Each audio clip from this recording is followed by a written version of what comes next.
Hey guys, Musicman here back with another Identity V video. In this video I'm going to be showing you more of my Bloody Queen gameplay, and I'm going to be doing commentary over my own gameplay so you can get a little bit inside my head to know what I think about when I'm playing Bloody Queen. So without further ado, let's get into the video. Alright, so here is the first match I'm going to be showing you in this video.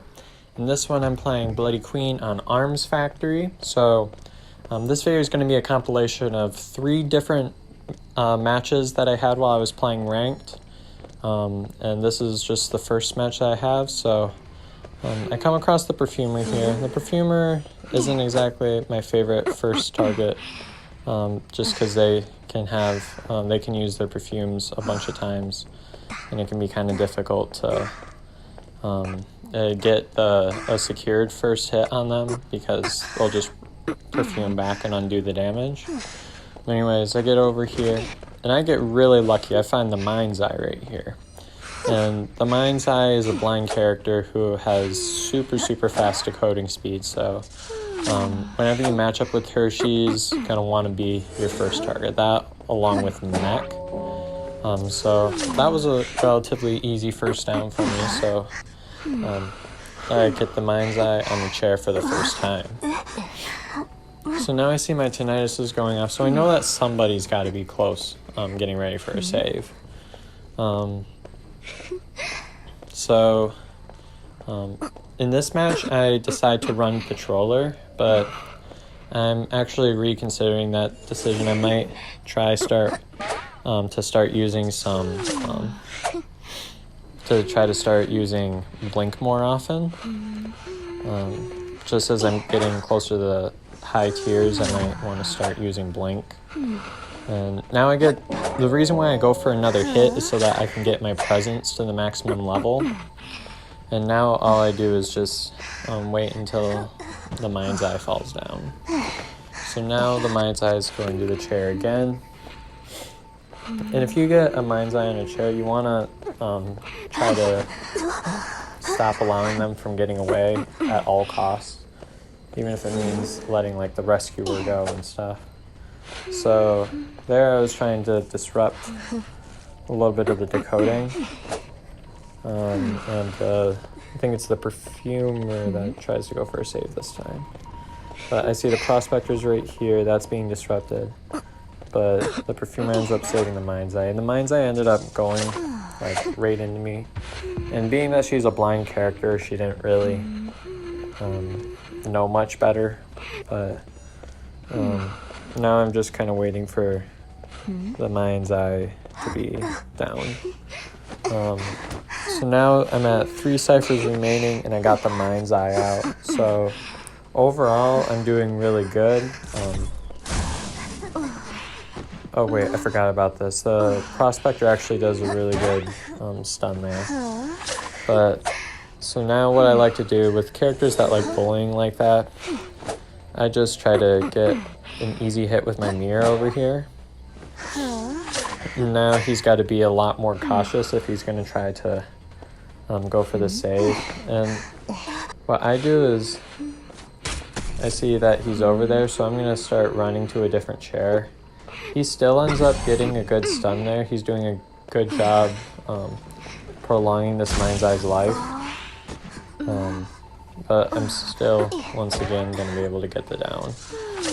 And I know that the Prospector's probably around the corner somewhere, so I'm looking around it. And I end up looking for the Prospector, but I actually see the Mercenaries right there waiting to stun. So that actually makes my life a lot easier. And I get a hit on the Perfumer. Actually a double hit there. And the Mercenaries there. So right there I was trying to break it. Now this was kind of a mistake that I made. I should have tried sharing one of the other survivors just because she was like right to the point where she was about to escape. And there's a point in this match where like pretty much everybody uses their exit path at the same time to prolong the game.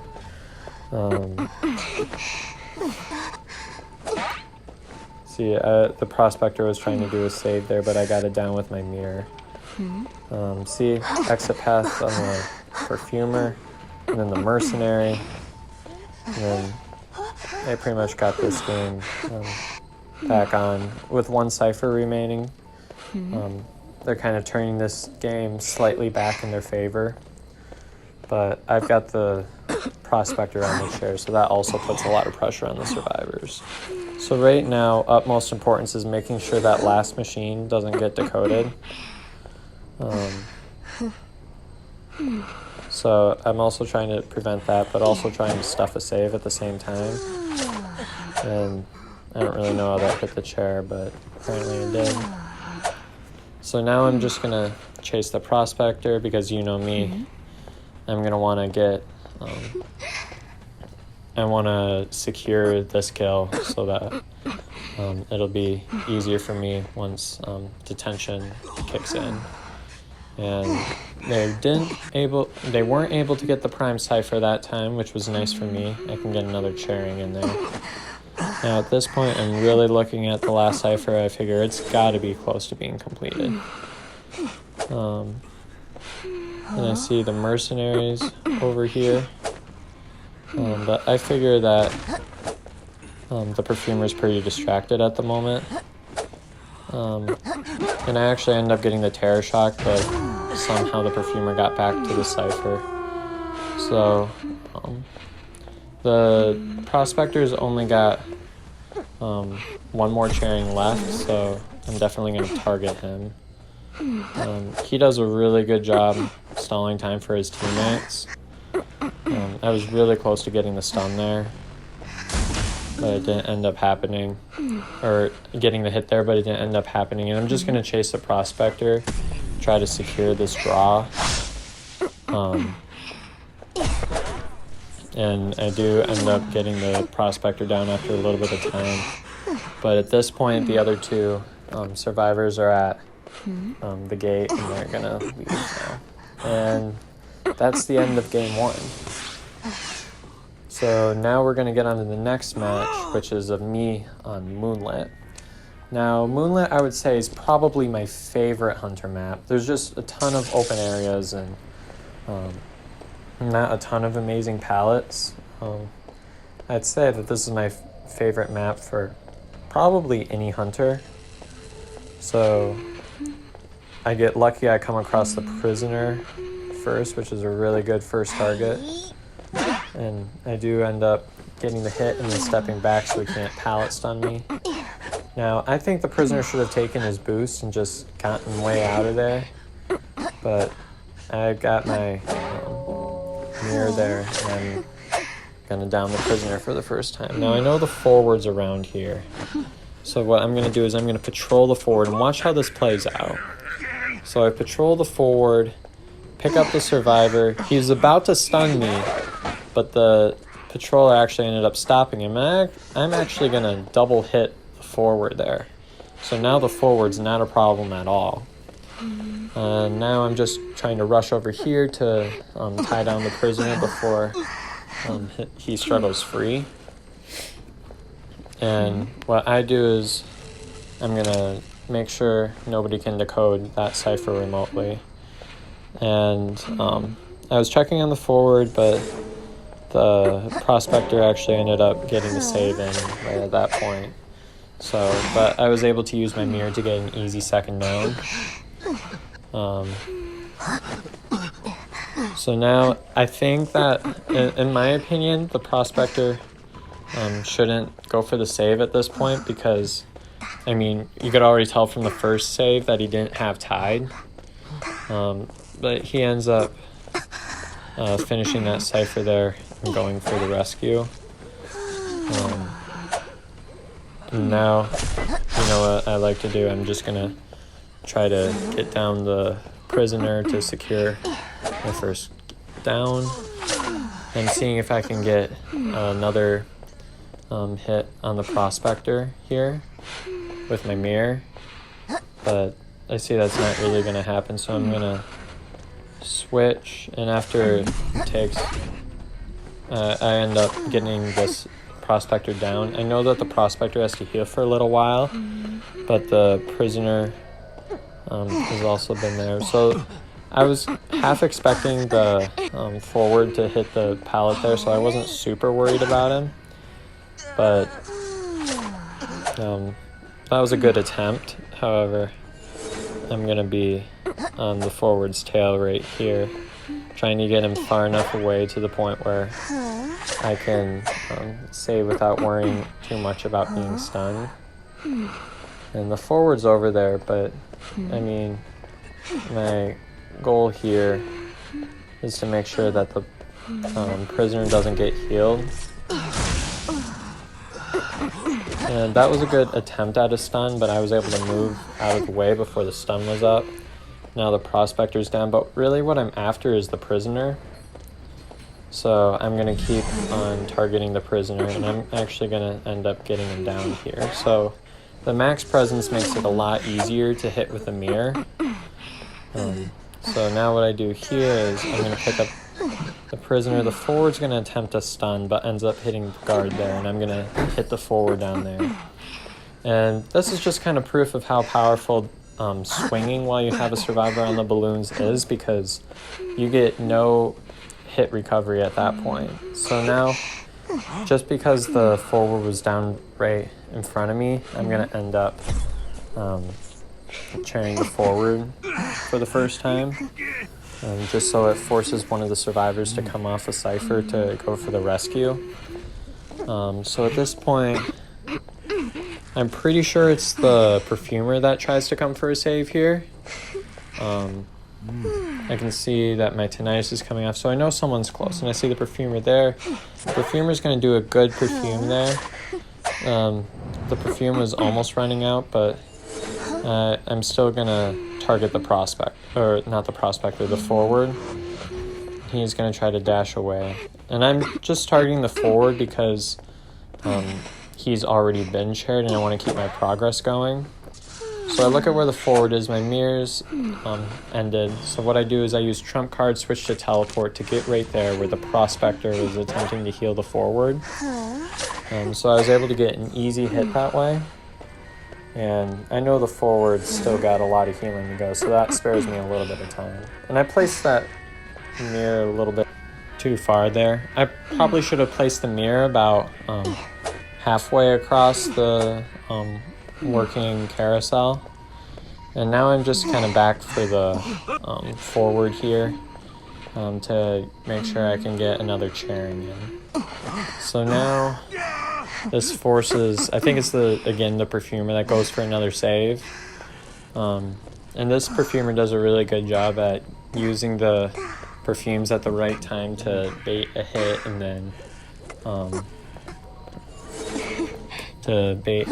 then I'm also careful about that last cipher there, because there's 2 ciphers left, and I somehow end up hitting the chair there, but the perfumer again does the perfume bait, and I'm gonna get another hit there just so that she can't do that trick again unless she heals up.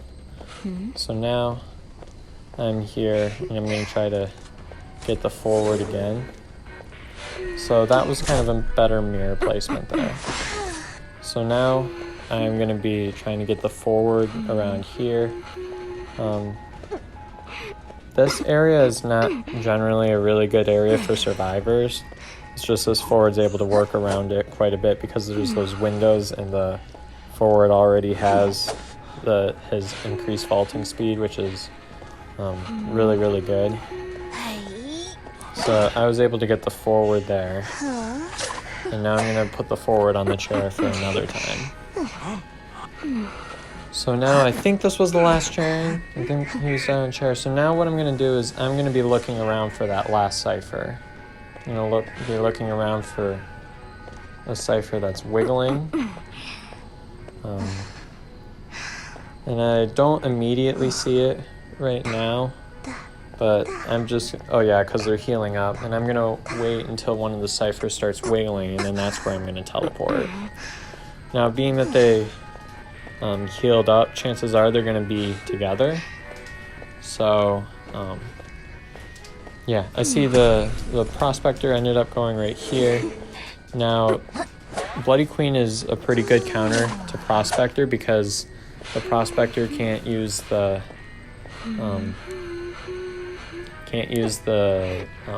stun on the mirror. And I actually end up leaving the Prospector there because I see that the Perfumer was working on that last cipher there. And that's going to be the Perfumer's third perfume, so now she can't do that trick again. So now I'm trying to hit the Perfumer around this thing. She does a good run around that thing, but I'm going to end up looking around. And preventing the pop of that last cipher is of utmost importance right now. So at this point what I do is I down the Prospector. And now watch what I do here. I don't know how far that cipher is, but just to make it really difficult on them, I try to get the Prospector as far away from that cipher as possible to make it really difficult for them every once in a while they do a trick where they they save and then they end up getting tied or something, and then they end up popping the last cipher. The Perfumer, actually, that was a really close perfume, but she ended up getting a perfume from that chest there. And now I'm going to be here downing the Prospector again for, I think this is the last time. So now I'm going to be taking the Prospector to a rocket chair. And then all I have to do now is hunt down the Perfumer. Let's see, was this the last string? No, this was the second last. But I saw that there was a wiggling cipher, so I end up just teleporting there because there's only one survivor left, so that's the only place the Perfumer can be. And so there you have it. That's pretty much the game. And I was feeling nice again, so I end up taking the survivor to the dungeon. So you can kind of see how I countered that forward there with the patroller. The forward was in the process of attempting a stun, but the patroller interrupted the stun so that he wasn't able to get the rescue, and I was able to just sweep back and hit the forward with the balloon survivor, so I got no hit recovery. And that's a strategy that's worked out quite a bit for me. So now, without further ado, we get on to game 3, which is on the Red Church. Now, just like Arms Factor, I don't particularly enjoy playing Bloody Queen on Red Church, just because there's all the walls there. It can be difficult to maneuver with the mirror there. I mean, I've gotten to the point where I can kind of maneuver around any area with Bloody Queen if I wanted to, but check out what I do here. So it happens in a little bit, but the Perfumer is kiting me a little bit, and I'm seeing if I can get the first hit on her. And she ended up using a perfume there. So what I do is I use my patroller, and I latch onto the survivor. So now the Perfumer is revealed to me, and I'm able to get an easy first hit on the Perfumer there. And now that I've gotten a first hit, the perfume is kind of pretty much useless at this point. So now I'm going to try to get a mirror hit on the Perfumer. Still working around the environment, and I end up getting a lucky hit on the Perfumer through. I was about to be blocked off by a wall, but I kind of went for a desperate hit and got lucky. So now I'm going to be taking the Perfumer to the rocket chair. So at this point I see Tinnitus is not going off, so what that means is I'm going to, first of all, what I like to do is I like to destroy the surrounding environment so that it doesn't really get in my way. But if Tinnitus isn't going off, I like to try to go Disrupt. But now that it's going off, I was a little bit late destroying the environment, but the Doc ends up going for the save here. If I remember this game correctly, the Doc actually goes for multiple saves in this game. So what she would do is she'd save and then go heal up. so that she can make another save and let her teammates decode. And that's a viable strategy. However, this perfumer wasn't able to get away from the hit, and I end up following her until she gets down. So now I'm going to be waiting here again, and I see that Cypher's wiggling, so I end up going after that Cypher, and I end up getting a hit on the Enchantress. So now the Enchantress can't save. But as you can see here, by the character reveal from the perfumer's ability, the Doc ends up going for the save here. And what I do here is I use a charged attack and get the Terror Shock. So now I was seeing if I could get an easy hit on the Doc to force her to heal up, but I mean, if it was going to take me too long, the perfumer is dead on chair, so I might as well get my first kill in. So now I'm taking the perfumer to the rocket chair, and the perfumer is done. So now the perfumer is gone, which was one of their main kiting characters, and I end up coming across the Acrobat upon my teleport to a wiggling Cypher. So I end up getting an easy first hit on the Acrobat. Now this Acrobat, I think, does a good job after he gets rescued, but he has a couple of unfortunate jumps that don't work out quite the right way. So now I'm taking that Acrobat to the chair. So at this point, I know Tinnitus is coming off, but I'm also keeping an eye out for the wiggling Cyphers because there's only one remaining. And the Doc does a good body block there, really good body block. So now the Acrobat's kind of here. He's going to a place where it's unreachable for my mirror like he should. See, he tries to attempt a jump there, but he didn't end up making it through the window for some reason. I don't really know what happened there. But I mean, I was like, hey, it worked out in my favor. So now I'm taking the Acrobat to the rocket chair again. And at this point, I think the Cypher is almost primed. So I figure I may as well just rush the save just in case if it isn't. So now I'm kind of going over here. I get the hit on the Acrobat, but borrow time kicks in. Now, I think that the Acrobat should have tried running more to broken, just to get me away from the gate so that the Doc can put in the code. But, yeah, see, that jump didn't work again. He tried to attempt the jump again and it didn't work out for him. But now I'm right over here and I'm taking the Acrobat to the chair. So now, at this point, I'm free to use my teleport, go over here, and I actually come across the Doc. So that was a really far hit there. That was kind of lucky, but you can see I took a swing through the pallet and then I backstepped. And that's a common strategy that I like to do to try to avoid pallet stuns. I mean, of course, every once in a while there's a survivor that's lightning fast on his feet and ends up getting the pallet stun. But right here, I'm seeing if the Enchantress was at the other gate, and I see that they aren't. So right here, I'm just going to kind of camp with my detention.